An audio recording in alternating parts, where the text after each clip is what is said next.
You saw the Twitter space made by G2 Carlos? No, what happened in the Twitter space? Is it on Reddit? Oh, it's Twitter space AMA. You can listen to the recording here. Wait, what? What is this? What is a Twitter space? 1 hour? Yes. Yes, like in their individual situations. Oh, individually. Okay. I thought it was like as a group. No. Yeah. Carlos, turn your mic up. Shit, so that's gonna be a 20-minute answer. But I guess it is what it is because the question is actually deep as fuck, and I'm sure with this question, many other questions will. Check the Reddit comments, TLDR. So I guess He told a story about Perkz. He went over a lot of relevant questions, provides all the information we hadn't known about previous details. How conversation between him and Perkz went down, his biggest regrets, why G2 also was feeling. The recording was pretty long. As kindly provided concise, well-formatted summary. Okay. How was it working with Reckless? Differences in how to play the game, with which champions, how to operate them, and the general character differences. For example, scheduling. Reckless was an early bird and preferred daytime, going to sleep early, while everyone else preferred to wake up and stay up late. But I also don't want to make it sound like he was the reason why G2 failed, because it was a team effort. I don't think any of the AD carry would make G2 team champions.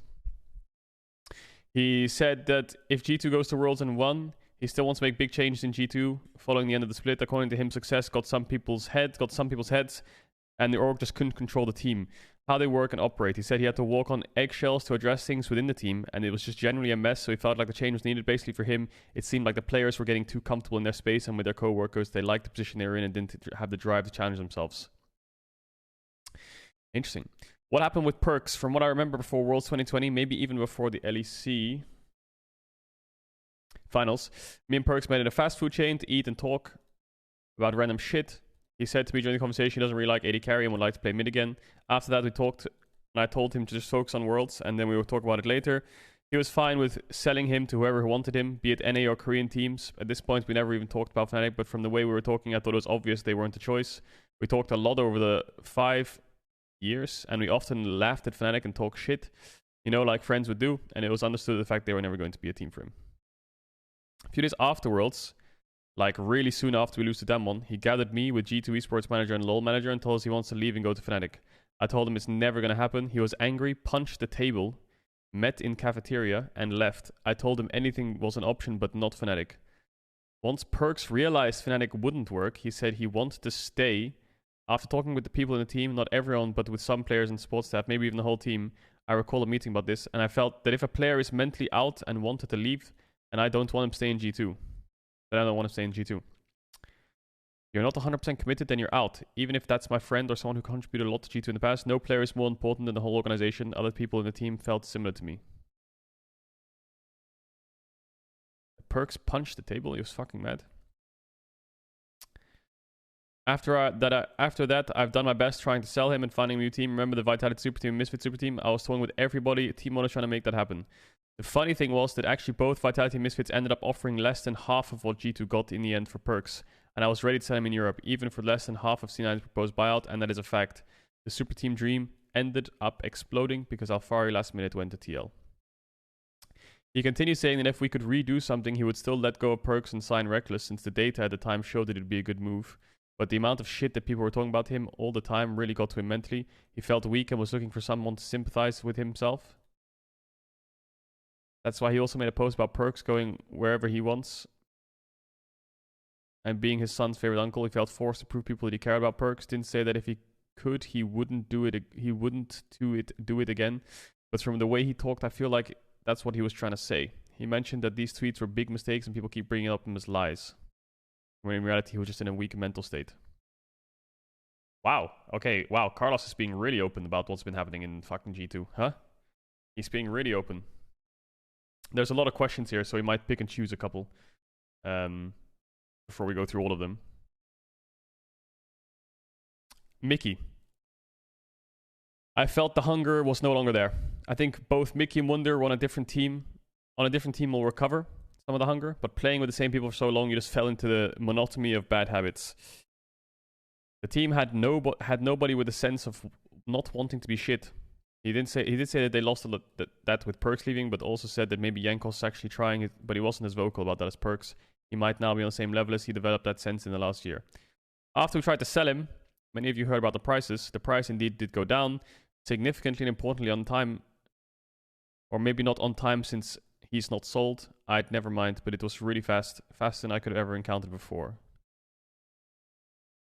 By the time the teams could officially sign players, everything was done and nobody's interested in him. For that, there were 3 LCS and 2 LEC teams. They made shitty offers, but I was ready to accept them. However, either the negotiations between Mickey and the teams didn't go up as planned, or Mickey just didn't want the teams as options. Yo, Masusa, thanks for the prime.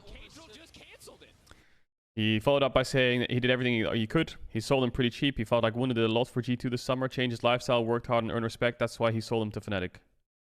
So he earned respect, that's why he sold him to Fnatic? Is this where we start liking Carlos again? Well, I don't think it's a case of liking or disliking Carlos. This is just his point of view. I think I would presume that obviously some of the players' point of views would be different, but that's just how it is. What happened with Reckless in the offseason? Nobody sent a serious offer for Reckless. It's that simple. All the teams able to pay for Reckless were gunning for Hans and Carzzy, so we didn't actually have any real offers until K-Corp. He followed up by saying that players join G2 because they have a higher chance of winning. But at the same time, G2 is really good at doing content and building players' brands. They see that and say, okay, my career will take off. Before joining, every player gets told a few things. You will never go for free. You will be under contract until I sell you. He said it happens because players have ups and downs. And when a player is down, you need to replace him with someone better. And typically that requires a lot of money, so you sell a player and buy a new one. Like the same way I promised Reckless I'd make sure the other 4 players would be the best he could get in their positions. He made the same promise to the other 4, so we have a responsibility to the players to give them the best people possible to replace those that leave. Either we get free players and their salaries have to go up significantly because their agents are not stupid, or we have to spend a lot of money for the buyout. So with this system, we kept G2 running at a high level, and when a player joins, he knows this is how it's gonna be. It's a business, right? It is a business. Business. You feel sad or remorse? Sometimes yes, sometimes no. G2 has always gone for players that proven to be really good in positions. Why did it actually change this offseason? Okay, this is the last one we'll read properly. We realized, or Caps and Yankos realized, that the rules have changed in what makes a team win. I don't think you can make a super team with players like Faker, Khan, Viper, and expect to be top 4 at Worlds. Doesn't work this way anymore. Maybe I went crazy with names, but basically, unless you get a really top 1 players in the world in all positions, it's hard to guarantee success. Let's go back to the LEC. It's just that there nobody is so good to 1v9. Skill level between high and low teams is not so different as before, and team play is much bigger factor now than before. Just different factors play a role. Subbing in Mickey, nope. Why does G2 have such a small coaching staff compared to Asian teams? Last year we had a lot of people, and look at how we sucked. Have a nice day. I don't think the number of people is directly proportional to competitive success you get as a team. So we had people we think we need right now, and to be honest, we only have 1 person less this year than we had last year. Interesting read. That was a good read. That was a really good read. Interesting AMA. Interesting AMA. Eddie, thanks for the 6. And Waximus, thanks for the tier 1. I really appreciate it, man. And Dumpy, thanks for the 2 months. You guys are nuts. Crazy. Wunder on G2.